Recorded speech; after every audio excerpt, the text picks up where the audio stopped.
투자자 여러분, 8월 21일 목요일 아침입니다. 오늘은 글로벌 AI 거품론 확산과 미국 인텔 급락, 그리고 국내 원전, 방산, 전력기기 섹터까지 종목별 전략 포인트를 차근히 말씀드리겠습니다.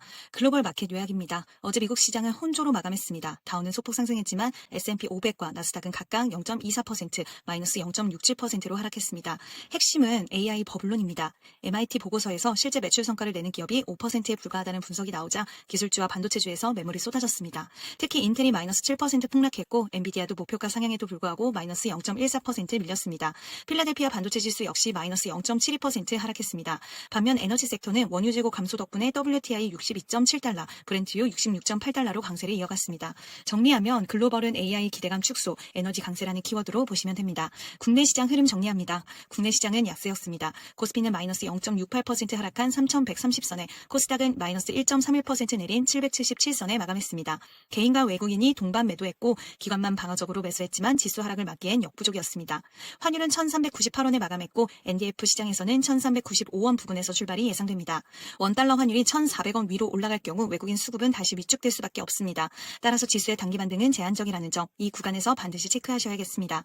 주목할 뉴스 및 이벤트입니다. 이번 주 가장 중요한 이벤트는 잭슨홀 미팅입니다. 파월 의장이 어떤 톤으로 연설하느냐에 따라 달러, 금리, 위험자산 전반의 방향성이 제정이 될 수 있습니다. 또 하나는 미국 정부의 반도체 정책 리스크입니다. 보조금 지원을 조건으로 지분 확보까지 언급되면서 인텔 급락으로 현실화됐습니다. 이는 삼성전자, TSMC 같은 글로벌 기업에도 부담을 줄 수 있는 사안입니다. 국내에서는 원전 계약 논란이 확대되며 관련주가 약세를 보였습니다. 동시에 이 대통령이 북극 항로를 언급하면서 물류주, 그리고 동결, 축소, 비핵화 3단계 메시지로 지정학 리스크가 완화되는 흐름도 나왔습니다. 정리하면 오늘은 정책 이벤트와 뉴스 모멘텀이 종목별로 차별화된 흐름을 만들 것이라는 점이 핵심입니다. 특징 섹터 및 종목 흐름입니다. 섹터별로 보겠습니다. 반도체 AI는 글로벌 약세가 그대로 반영됩니다. 인텔 급락 여파가 국내 삼성전자, SK하이닉스의 단기 부담이 될 수 있습니다. 다만 삼성의 HBM4 샘플 합격 뉴스는 개별 소부장주에는 긍정적인 모멘텀으로 작용될 전망입니다. 원전주는 웨스팅하우스 계약 논란으로 전반 약세를 보였고 한전기술, 두산에너빌리티, 한전 KPX 같은 경우에도 모두 2~3% 밀렸습니다. 방산주는 긍정적입니다. 폴란드가 K2 전차를 유럽 생산 허브로 지정하면서 현대로템의 성장 스토리가 강화됐습니다. 조선주는 HD 한국조선해양의 두산비나 인수 이슈로 글로벌 M&A 모멘텀이 부각됐습니다. 배당주도 주목할 만합니다. 한국타이어가 창사 이래 첫 중간 배당을 발표했고 배당 성향을 20%에서 35%로 상향했습니다. 이는 주주환원 확대 트렌드를 보여주며 단기 투자 매력도를 높입니다.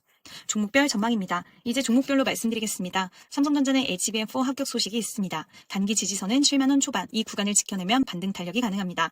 SK하이닉스는 마이너스 2.85% 하락했는데 외국인 매도가 집중됐습니다. 단기 반등은 제한적이니 속도 조절이 필요합니다. 인텔은 마이너스 7% 급락했습니다. 보조금과 지분 문제가 불확실성을 키우고 있고 이는 국내 반도체주에도 심리적 부담이 될 수 있습니다. 엔비디아는 목표가가 상향됐음에도 불구하고 마이너스 0.14% 하락했습니다. AI 거품론이 투자 심리를 압박하고 있습니다. 현대로템은 K2 전차 허브 지정으로 모멘텀 강화, 단기 가열이 아니라면 중기 보유 전략이 유효합니다. LS 일렉트릭, HD현대 일렉트릭, 효성중공업은 전력기기 빅3로 미국 관세 불확실성 속에서도 공급자 지위가 강화될 수 있습니다. 정책 수혜주로 단기 반등 여력이 있습니다. 한국타이어는 배당 도입으로 주가 리레이팅 가능성이 있습니다. 배당주 수급이 몰릴 수 있으니 단기 공략 구간입니다. HLB는 전환사채 발행으로 재무 부담이 커지며 단기 조정이 불가피합니다. 해외 빅테크도 집겠습니다. 애플은 마이너스 2%, 아마존 마이너스 1.8%, 구글은 마이너스 1.1% 하락했습니다. 밸류에이션 부담과 클라우드 경쟁 심화로 조정세가 이어집니다. 테슬라도 마이너스 1.6% 하락, 사이버트럭 판매 부진과 중국 모델 YL 불확실성 때문입니다. 마지막으로 월마트는 플러스 1% 상승했습니다. 내일 발표되는 실적이 소비 경기 판단의 핵심 변수가 될 것입니다. 오늘의 전략 포인트입니다. 오늘 전략은 명확합니다. 첫째, 반도체주와 AI주는 글로벌 리스크가 직접 반영됩니다. 삼성전자, SK하이닉스는 지지선 확인 후 저가 분할은 가능하지만 무리한 추격 매수는 피하셔야 합니다. 둘째, 정책 모멘텀 섹터는 기회입니다. 전력기기 빅3, 현대로템 같은 종목은 눌림 구간에서 접근이 가능합니다. 셋째, 배당주는 한국타이어처럼 주주 환원 강화 종목이 포인트입니다. 환율이 1,395에서 1,400원 박스에 머물러 있는 동안은 외국인 수급이 위축될 수밖에 없습니다. 따라서 지수의 큰 반등은 제한적이라는 점 반드시 염두에 두셔야 합니다. 마무리 요약 및 대응 포지션입니다. 오늘은 글로벌 AI 거품론과 인텔 급락 여파가 국내 반도체주에 부담을 주는 하루가 될 것입니다. 그러나 동시에 전력기기, 방산, 배당주처럼 전력, 정책, 수급, 배당 모멘텀이 결합된 섹터에서는 기회가 열릴 수 있습니다. 따라서 오늘의 전략은 반도체 경계, 정책 모멘텀과 배당주 공략입니다. 지지선 3,100선 지지 여부를 보면서 종목은 뉴스와 수급, 기술적 지지선이 맞아떨어지는 자리에서만 접근하시길 권고드립니다. 글로벌 AI 버블 논란, 인텔 급락, 반도체 심리 위축, 국내의 3,100선 지지 공방 환율 1,395에서 1,400원 구간 부담, 전략, 반도체 보수적, 전력기기, 방산, 배당주 적극 대응. 지금까지 매매핑이었습니다. 감사합니다.